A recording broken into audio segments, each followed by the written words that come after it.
pega alguma coisa. Né? E tem a mitologia também, né? A mitologia da cidade que está muito profunda naquelas histórias dos tesouros, da própria arquitetura, como a arquitetura vai se construindo e vai ocupando os espaços e tal. Tem essa coisa da mitologia também, né?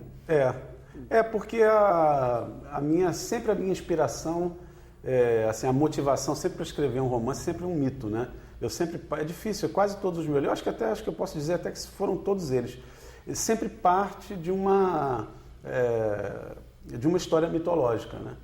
Porque eu tenho uma atração pelo gênero e eu acho que aquela coisa, as duas coisas que eu gosto mais, né? A mitologia, ela é concisa e ela é profunda, porque ela expressa sempre um pensamento sobre alguma coisa, alguma teoria sobre algo, né? Alguma coisa que você elabora a respeito de um problema humano, de um grande problema humano. Nunca é sobre um problema casual, sobre um problema trivial, é sobre uma grande questão da humanidade.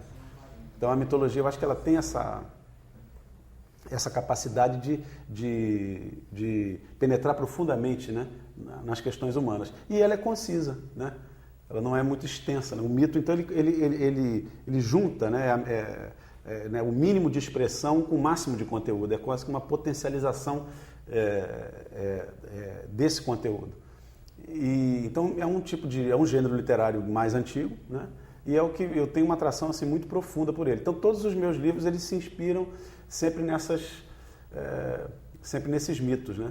E aí, a partir daí eu até faço outros, né? Crio outros, né? Invento a história dos tesouros, por exemplo. Existe aí o Tesouro dos Jesuítas, que é efetivamente histórico, né? Quer dizer, existem referências históricas a esse tesouro, nunca foi encontrado, mas ele é mencionado aí. Agora tem uma série de outros tesouros que são ficcionais. Então tem o Tesouro da Chica da Silva, que também... Feiticeiro. O do feiticeiro. Então aí já entra, já é a ficção, né? Digamos assim, para fazer o paralelo com o mito histórico, vamos dizer assim, né? O mito registrado. Agora, o senhor do lado esquerdo, ele faria parte de uma pentalogia inicialmente pensada por você, de escrever um romance em cada século do Rio de Janeiro, né? Quer dizer, que começou lá com o Trono da Rainha Ginga, né? Tem uma certa continuidade com o senhor do lado esquerdo, embora são personagens, romances independentes e tal, mas seria quase que uma pentalogia. E aí, vai fazer mesmo esse projeto? Vou fazer. Eu vou fazer porque eu realmente interrompi o Trono da Rainha Ginga.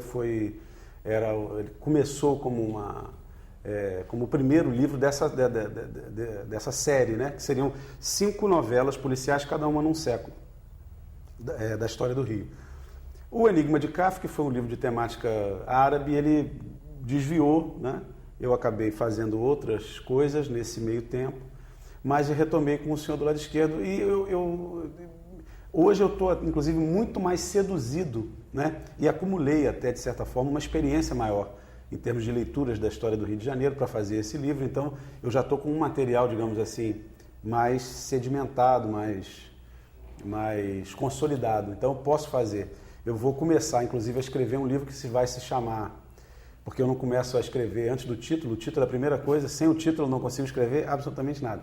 Então, vai se chamar A Primeira História do Mundo. E é um romance policial, difícil de fazer, porque é no século XVI. Então, é o período, digamos assim, da cidade em que você não tinha praticamente... Não tinha investigação, não tinha quase autoridade nenhuma, né? Mas eu já encontrei uma solução já para fazer a investigação. E agora eu estou fazendo as leituras, estou estudando, estou justamente fazendo isso, né? Fazendo o mergulho no século XVI, vendo tudo que existe, mais de história do que de ficção, porque infelizmente ficção nós temos muito pouca, né?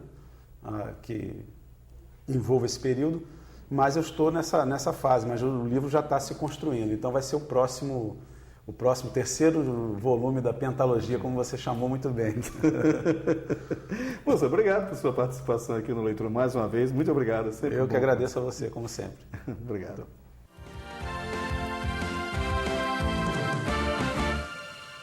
A metáfora do isolamento tem presença constante na literatura. O homem vivendo só, uma comunidade perdida nos confins de um mundo, favorece a narrativa que se quer psicológica, analítica da condição humana. E daí quase sempre surgem narrativas tensas e profundamente envolventes. Neste caso está o novo romance de Flávio Carneiro, A Ilha, lançado pela Rocco. O livro fecha a trilogia em que o autor busca descrever todas as impressões que enxergou do Rio de Janeiro. O enredo é trabalhado como uma ficção científica e conta de uma comunidade isolada em uma ilha.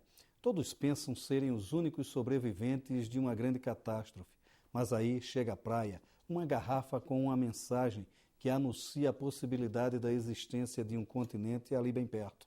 E tudo se revoluciona no debate sobre o que de fato é real ou imaginação. Flávio se diverte com a possibilidade de que tudo na vida não passa de imaginação, sonho, e assim alinhava um romance inovador na sua conceituação, pois, à moda de Vieira, ele historia o futuro para lembrar que homem nenhum está liberto das determinações de seus pensamentos. Um belo livro.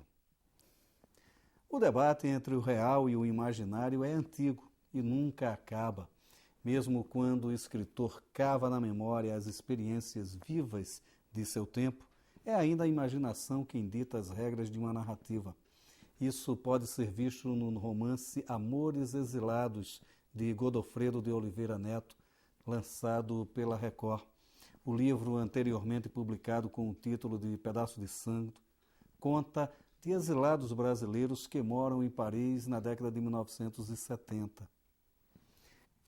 Junto aos brasileiros Lázaro e Fábio está a francesa Muriel, exilada no próprio país. Naturalmente que toda a trama está marcada pelas crenças do período em que acontece, mas Godofredo vai além ao discutir a condição do homem isolado, afastado de todos os seus sentimentos, de todas as suas verdades, e aí o romance se mostra além da mera narrativa de denúncia.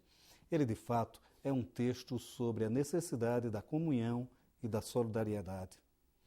O isolamento como exílio do homem, A Ilha, de Flávio Carneiro, e Amores Exilados, de Godofredo de Oliveira Neto. O Leituras de hoje fica por aqui e você também pode ficar na companhia de bons autores e bons livros. Até nosso próximo encontro.